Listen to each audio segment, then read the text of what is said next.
السلام علیکم، ابرار رشید آپ کی خدمت میں ایک اور ویڈیو کے ساتھ حاضر ہے اور میرے حساب سے کافی دلچسپ موضوع ہے اور موضوع یہ ہے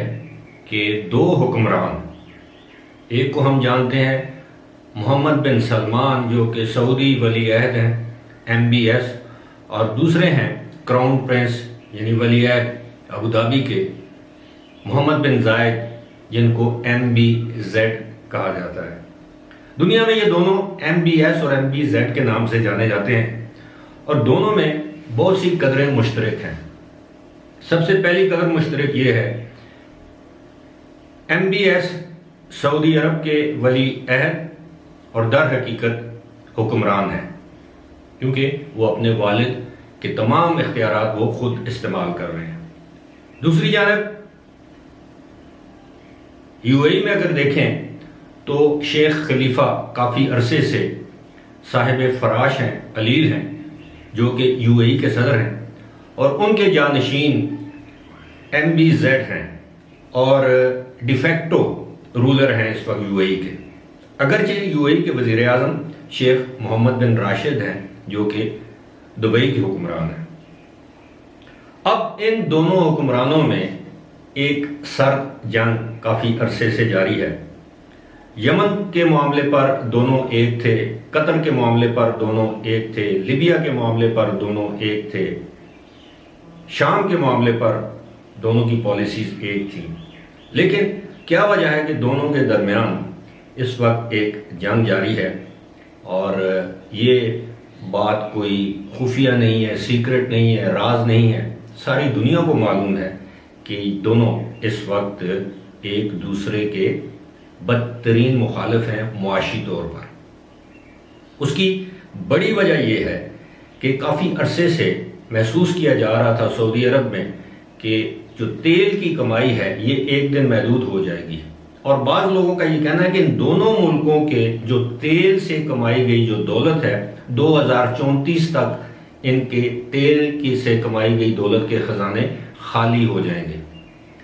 اور یہ میں نہیں کہہ رہا، یہ اکنامک ایکسپرٹس کہہ رہے ہیں، دنیا کی اکانومی پر جن لوگوں کی نظر ہوتی ہے یہ وہ کہہ رہے ہیں۔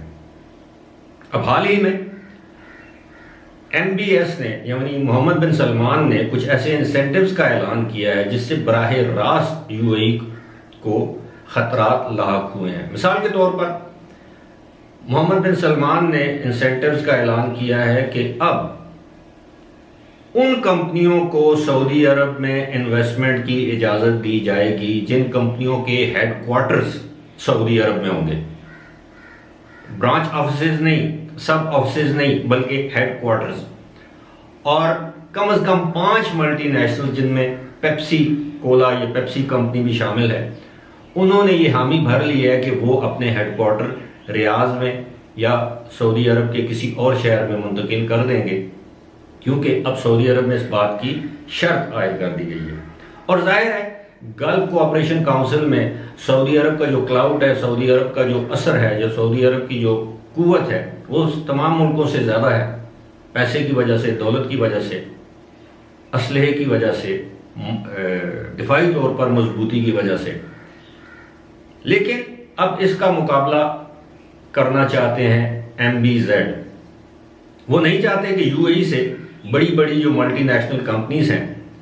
جن کے ہیڈ کوارٹرز اس وقت UAE میں ہیں، ابوظہبی میں ہیں، یہ دبئی میں ہیں، جن میں بینکس بھی ہیں، ڈیفرنٹ کارپوریشنز ہیں، انٹرنیشنل کارپوریشنز ہیں، وہ یہ نہیں چاہتے کہ یہاں سے ان کمپنیوں کے ہیڈ کوارٹرز جو ہیں وہ یہاں سے منتقل ہو کر سعودی عرب چلے جائیں۔ اب سعودی عرب نے بھی اس چیز کا احساس کر لیا ہے کہ صرف تیل کی وجہ سے ہماری اکانومی جو ہے وہ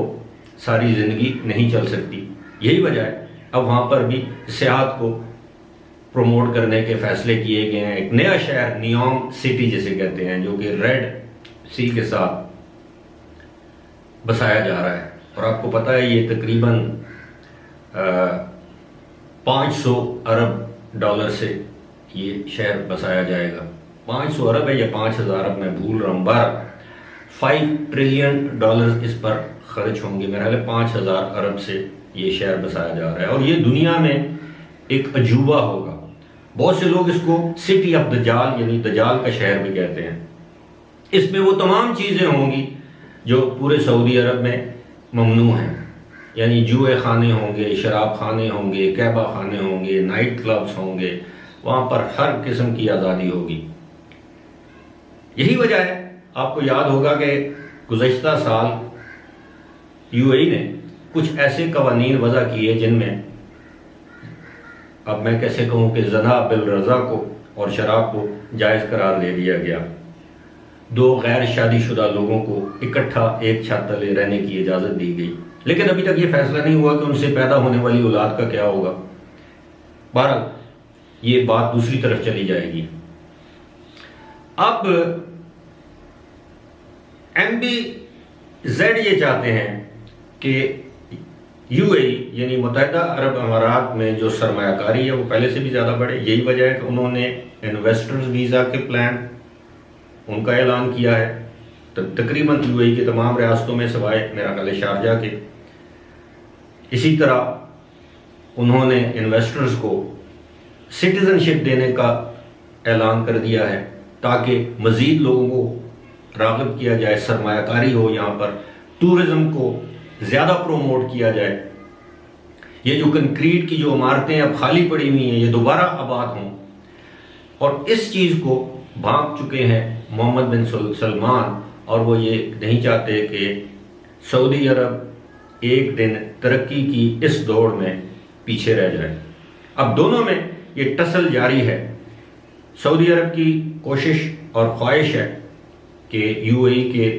تمام بڑی جو کارپوریشنز ہیں یو اے ای میں جن کے ہیڈ کوارٹرز ہیں وہ سعودی عرب شفٹ ہو جائیں، جبکہ یو اے ای کی یہ خواہش ہے اور کوشش ہے کہ تمام بڑی جو کارپوریشنز ہیں ان کے ہیڈ کوارٹرز ابوظہبی یا دبئی میں ہی قائم رہیں، ورنہ اس سے یو اے ای کی اکانومی کو بہت سخت نقصان پہنچے گا۔ اب بات آ چکی ہے اکانومی کی، اور دونوں حضرات جو ہیں شہزادے کہہ لیں، ولی عہد کہہ لیں، حکمران کہہ لیں، یعنی MBS اور MBZ دونوں اس بات کو سمجھتے ہیں کہ فیوچر میں تیل کی کوئی وقت نہیں ہے۔ فیوچر میں اگر وقت ہے تو سرمایہ کاری کی ہے، اور سرمایہ کاری تب ہوگی جب آپ لوگوں کو لبرٹیز دیں گے، جب آپ لوگوں کو آزادیاں دیں گے۔ یہی وجہ ہے کہ اب یو اے ای نے اعلان کر دیا ہے کہ اگر آپ یو اے ای میں کوئی بزنس کھولتے ہیں تو 100% وہ آپ کا ہوگا، اس میں کسی کی پارٹنرشپ کی، کسی مقامی شخص کے پارٹنرشپ کی ضرورت نہیں ہے۔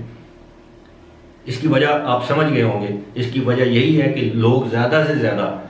پوری دنیا سے لوگ آ کر یو اے ای میں انویسٹ کریں، چاہے یو اے ای کا کوئی بھی جو ان کی ریاست ہے، شارجہ ہے، دبئی ہے یا کوئی اور ریاست، کم از کم انویسٹمنٹ تو یو اے ای میں ہوگی۔ دوسری جانب محمد بن سلمان نے ایک الگ شہر بسانے کا فیصلہ کر لیا، وہ شہر بن رہا ہے، زیر تعمیر ہے، اور بتایا یہ گیا کہ شاید 2025 تک یا پہلے تو 2025 کی تاریخ دی گئی تھی یعنی سال کی، اب شاید ان کی اکانومی میں جو تھوڑا بہت اتار چڑھاؤ آیا ہے شاید اس کی وجہ سے یہ پروجیکٹ ڈیلے ہو جائے، لیکن یہ پروجیکٹ مکمل ضرور ہوگا۔ یہ MBS یعنی محمد بن سلمان کا ویژن 2030 جو ہے یہ اس کا حصہ ہے، اور یہی وجہ ہے کہ اب دونوں یمن کے معاملے پر اب سیاست کی طرف آ جاتے ہیں۔ یمن کے معاملے پر MBZ نے MBS کا ساتھ دینے سے انکار کر دیا، وہاں سے اپنی فوجیں واپس بلا لی۔ اپنے طور پر اسرائیل کو، obviously اس میں سعودی عرب کی ایما شامل تھی، اسرائیل کو تسلیم کر کے اسرائیل کے ساتھ تعلقات بڑھانے شروع کر دیے۔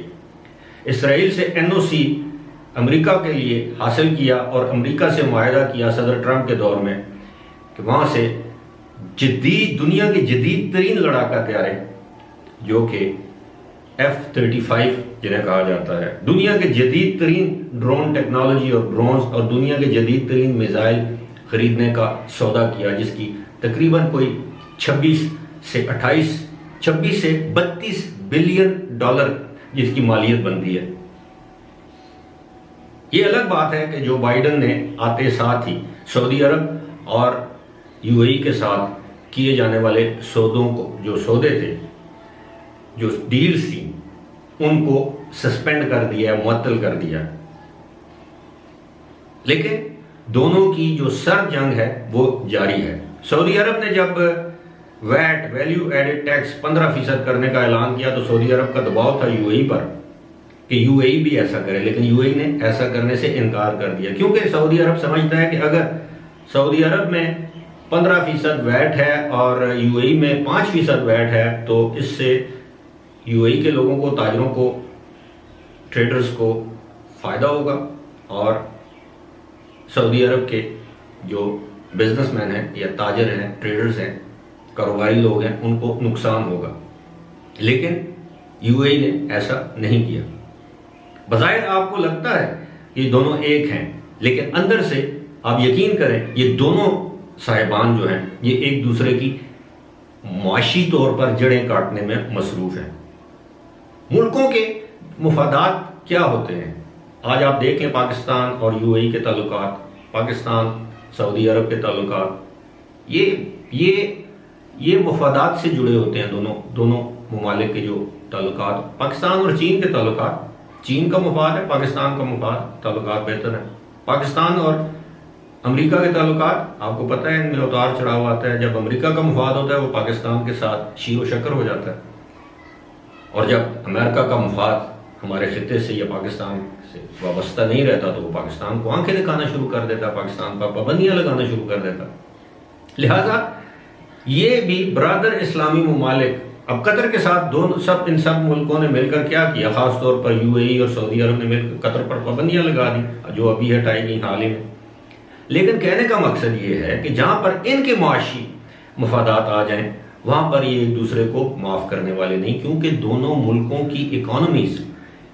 کو اس وقت شدید خطرات لاحق ہیں۔ جب میں لفظ استعمال کرتا ہوں شدید تو میں بڑے سوچ سمجھ کر یہ لفظ استعمال کرتا ہوں کہ دنیا میں تیل کی قیمتیں گر رہی ہیں، دنیا میں تیل کا کوئی مستقبل نہیں ہے، دنیا میں سرمایہ کاری ہے، ڈیجیٹل ٹیکنالوجی ہے، آرٹیفیشل انٹیلیجنس ہے، اسپیس ٹیکنالوجی ہے، ایگریکلچر ہے، سیاحت ہے، ہاسپٹیلٹی سیکٹر ہے، ٹورزم، اور جو ممالک اس میں انویسٹ کریں گے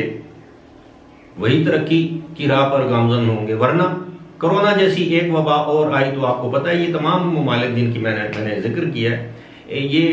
80 to 90% تو ان کی جو خوراک ہے یہ اس کو امپورٹ کرتے ہیں، اور اگر دنیا میں خوراک کی قیمتیں آسمان پر چلی گئیں